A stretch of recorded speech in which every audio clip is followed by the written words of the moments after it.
What's that? Who there? Whoa. Analyzing a space and determining, okay, this is a compelling market opportunity. There's white space here. We think we can be different. That's like a whole other thing. And I love getting into with founders, how they think about the market and why they decide to go into it. So for you, when you guys were assessing the space as a business, how did you think about that and what made it compelling? JOON was actually the product of a pivot, like many good, business or startup stories are. My co-founder and I, we started a digital bank with a rewards debit card that was focused on rewarding consumers for spending on healthy living. And you could think of it like, my co-founder reached into his pocket, saw a Banana Republic credit card, and was like, "Why do I need this thing?" Someone had duped him into getting it when he was probably like less than 18 years old. And he's like, I want to get rewarded for doing things that are good for me. And Sebastian also really got me to see the interplay between physical and mental and emotional health, as well as like financial health.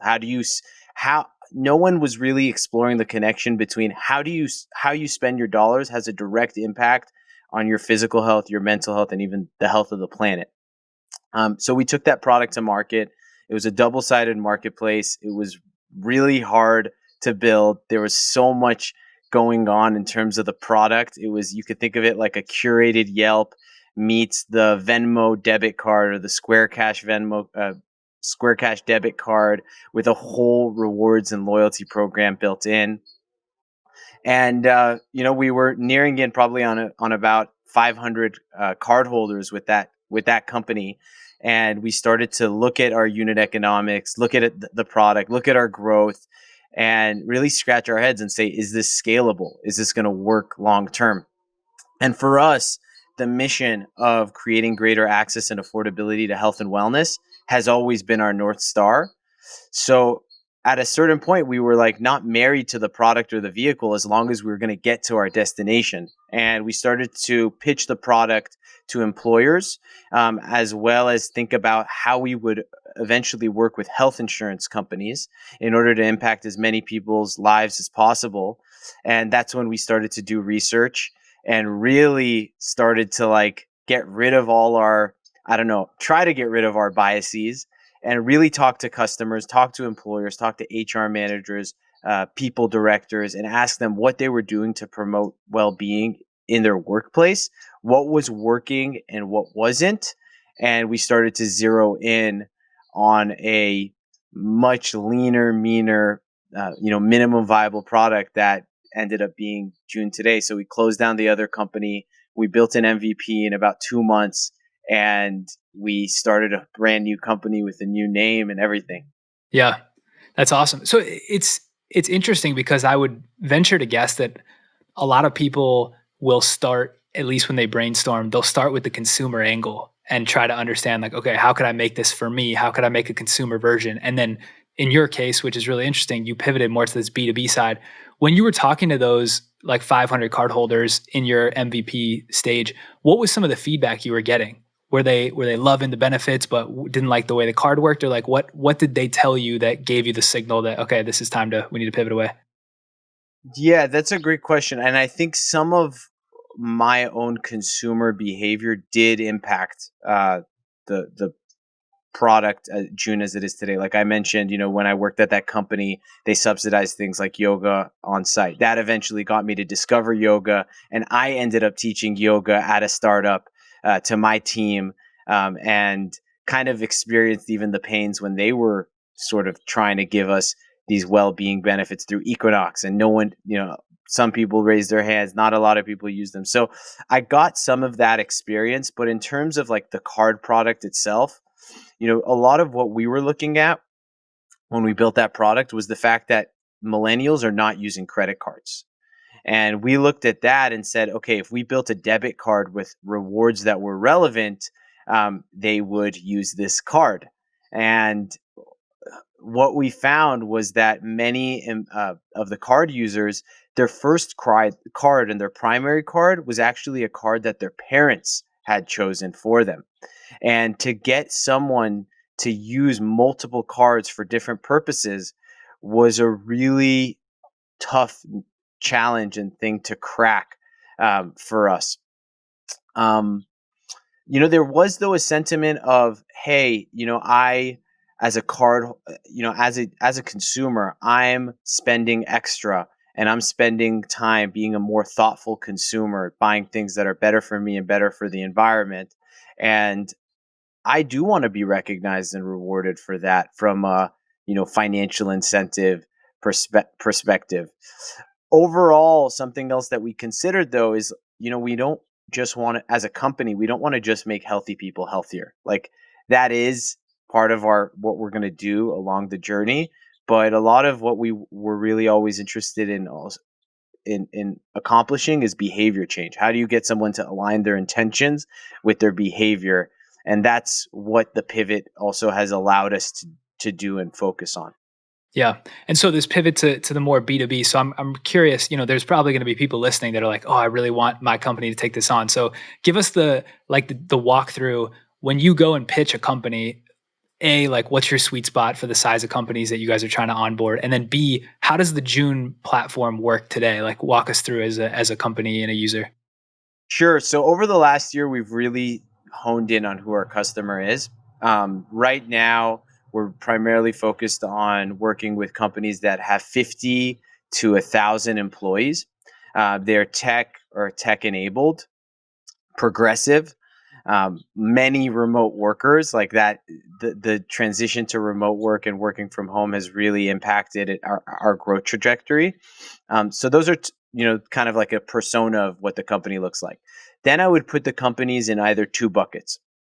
One, they're either doing this today and it's not scalable and it's not working. There's many companies that are doing health and wellness reimbursements through expense reporting, through Expensify, and it's not a pretty experience for employees. It's not a pretty experience for the admin or the employer. In that bucket, there's also companies that are offering single subsidized services. And the way we look at that is like a company partnering with a Gold's Gym or an Equinox, which has become irrelevant today. And in today's world, that might be like partnering with a Headspace or a ClassPass. What we've seen with those programs is that they're really underutilized. And companies today are looking to create programs that are more equitable and more inclusive. If you're going to offer something, you don't want to just check the box and say you offer it. You actually want the benefit to provide some sort of meaningful value to people's lives. So that's bucket one. Bucket two are high growth companies that want to be proactive about addressing things like burnout, want to be proactive about recruiting and retention of talent, and are not doing this today, but want to do it for the first time. So those are, both types of companies we work with. The platform is quite simple in that we talk to a company, learn more about their needs, learn more about their employees' needs, learn more about the company's goals, and then either recommend a program to them based off of their budget and based off of what they've already learned, or we can workshop a program together. The main steps there are choosing their benefit categories. So we can include everything from just health and wellness to food, family care, student loan repayment, donations in a program. They'll choose a per employee per month allowance. So a monthly allowance for employees, and then they're done. We take care of everything else, and it's really a hands-off system, and employees get an invite. Hey, Kallaway, Deloitte loves you, cares about you. Here's $100 a month to spend as you'd like. And you'll just link a card to JOON. So it's a card link system. You'll go out and you spend as you normally would on Peloton, on your Headspace. Our tech automatically picks that up in the background. And every month you'll get that $100 straight back into your bank account without you having to do anything extra. I love that. And I'm sure every listener out there who cares about health and wellness would as well. I think the category is really smart because if a company just gives me $500, that's great. And like I can use it where I want. But that simple step of you defining different benefits, it's like, oh, this company really cares about mindfulness. Oh, this company really cares about clean eating, right? And they give you allocations. I love that. Let's get it. Awesome. Deloitte, if you're listening. Yeah. we'll talk to the wellness officer for you. So sure. One question around, as you made the pivot, what were some of the fears is a hard word, but some of the concern areas you had as you pivoted to this B2B model, you and your co-founders, you look to attack it. Like, what were some of the biggest holes as you tried to poke into the model that you were concerned about, that either did or didn't come true? It it was a challenging moment. A couple months like leading up to the official pivot, I just remember like sitting in the car with my family and just like breaking down and crying because I was so married to the idea and the product and the time, the sunk cost fallacy, the amount of time and energy that we had spent building the product, like sort of the emotional connection. What my co-founder, who's very logical, he's the mind, I'm the heart, and we come together to create an amazing team. I think he really drew it out to me, and he's like, hey, this is our mission, this is our vision, this is what we want from like a unit economics, like business feasibility. Let's just draw it out without any emotion. Let's draw it out objectively. This is Avo, was the old business. It was named after an avocado. This is JOON. Let's break down what we're solving for. And one of the things, and I don't know if this is a direct answer to your question, so sorry if it's a little bit of a rant. But yeah, let it fly. So what I'm taking from what you said is like, and one of the things that gets me excited is for Avo to work as a business, a cardholder had to add money to their card from another bank account, and then in order for there to be like a strong incentive, I needed to then go out and negotiate a deal with the brand partner in order for them to now use their own money and get a discounted rate from this brand.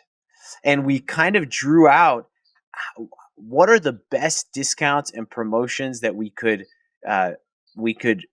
really negotiate with these companies, and how much would that give an employee, a cardholder per month. And it was like $20.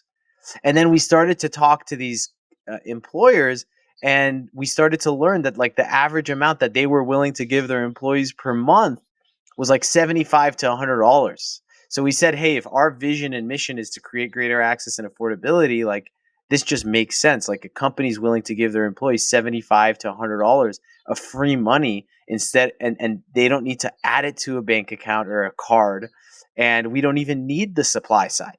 So with JOON today, it's vendor agnostic. We don't require the partnerships with the brands in order for employees to get their dollars or benefit there.